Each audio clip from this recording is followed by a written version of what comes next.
Hello every one. So നാളെയാണ് നമ്മുടെ GAB exam. നിങ്ങളുടെ പ്രിപ്പറേഷൻ നല്ല അടിപൊളിയായിട്ട് പോകുന്നുണ്ടാവും. സോ പ്രിപ്പറേഷൻ സ്ട്രോങ് ആക്കാൻ നമ്മുടെ മാരത്തോൺ ലൈവ്സും കാര്യങ്ങളൊക്കെ ആയിട്ട് നിങ്ങൾ നല്ല അടിപൊളിയായിട്ട് പഠിക്കുന്നുണ്ട്. ഇതുവരെ ഇനിയും നിങ്ങൾ രജിസ്ട്രേഷൻ ചെയ്യാത്ത ആരെങ്കിലും ഉണ്ടെങ്കിൽ എത്രയും പെട്ടെന്ന് നമ്മുടെ QR കോഡ് സ്കാൻ ചെയ്തിട്ട് രജിസ്ട്രേഷൻ ഉറപ്പുവരുത്തുക. അതുമാത്രമല്ല എക്സാം സെൻറ്ററിൽ 1 അവർ മുന്നേ എത്തുക. നിങ്ങൾക്കറിയാലോ നോർമലി നീറ്റ് നടക്കുന്ന സമയം എന്ന് പറയുന്നത് 2 to 5:20 ആണ്. സോ നമ്മുടെ GAB അതേ സമയത്ത് തന്നെ നടക്കുക. സോ 1 അവർ മുന്നേ എല്ലാവരും എക്സാം സെൻറ്ററിൽ എത്തുക. അപ്പോൾ നിങ്ങൾ ആലോചിക്കുന്നുണ്ടാവും ഏതൊക്കെയാണ് എക്സാം സെൻറ്റേഴ്സ്. സോ ആ എക്സാം സെൻറ്റേഴ്സ് അറിയിക്കാൻ വേണ്ടിയാണ് ഞാനിപ്പോൾ നിങ്ങളുടെ മുന്നിൽ വന്നിരിക്കുന്നത്. സോ ഫസ്റ്റ് ഓഫ് ഓൾ പാലക്കാടിലേക്ക് മൂവ് ചെയ്യുന്ന സമയത്ത് സൈലം ട്യൂഷൻ സെൻറ്റർ പാലക്കാട് തന്നെയാണ് നമ്മുടെ പാലക്കാടുള്ള സെൻറ്റർ. ദെൻ എറണാകുളത്തേക്ക് മൂവ് ചെയ്യുന്ന സമയത്ത് മാതാനഗർ പബ്ലിക് സ്കൂൾ കടവന്തറ.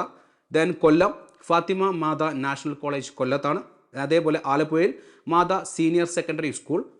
തൃശ്ശൂരേക്ക് വരുന്ന സമയത്ത് സാക്രഡ് ഹാർട്സ് CGHSS ആണ് നമ്മുടെ സെൻറ്റർ. കോട്ടയത്തേക്ക് വരുന്ന സമയത്ത് Girideepam Bethany central school Kalathipady കോട്ടയമാണ്. നെക്സ്റ്റ് കാസർഗോഡ് നമ്മൾ വരുന്ന സെൻറ്റർ ഇക്ബാൽ ഹയർ സെക്കൻഡറി സ്കൂളാണ്, അത് കാഞ്ഞങ്ങാടാണ്. Then Idukki Ozanam English medium higher secondary school Kattappana. മലപ്പുറത്തേക്ക് വരുന്ന സമയത്ത് പ്രസൻറ്റേഷൻ HSS പെരിന്തൽമണ്ണ. കാലിക്കറ്റിലേക്ക് വരുന്ന സമയത്ത് government girls vocational higher secondary school Nadakkavu.